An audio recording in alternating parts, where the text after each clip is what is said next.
In today's tutorial, I'm going to show you how to hopefully resolve if your Windows 10 or Windows 11 laptop is not connecting to Wi-Fi network or it's just not connecting to the internet.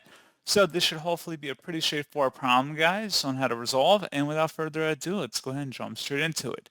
So typically, if Windows 11 is not connecting to Wi-Fi, that could be a result of a faulty update, driver-related issue, or a network setting error. So there could be a variety of different causes, but we're going to go over a couple solutions here today.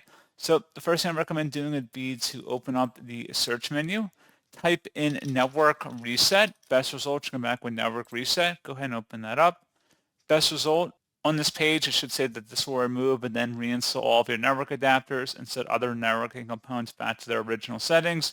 You might need to reinstall other networking software afterwards, such as VPN client software or virtual switches.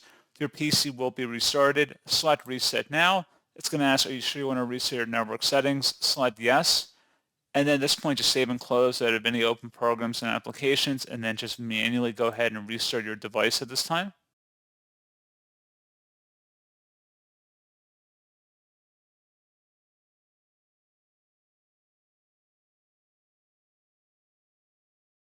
And then hopefully this point or issue has been resolved. If not, something else we can try is opening up the search menu, type in CMD. Best result should come back with command prompt. Right click on it and select Run as Administrator.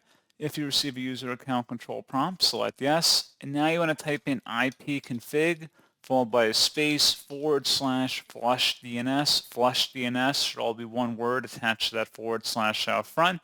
Hit enter on the keyboard. Should come back a Windows IP configuration successfully flushed the DNS resolver cache.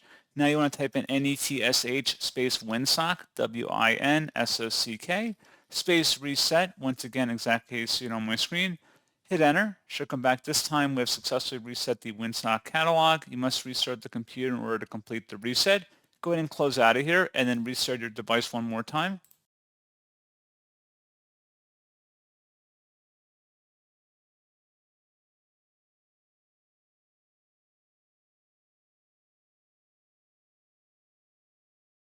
And then hopefully this pointer issue should have been resolved. So as always, thank you guys for watching this brief tutorial. I do hope that was able to help you out, and I do look forward to catching you all in the next tutorial. Goodbye.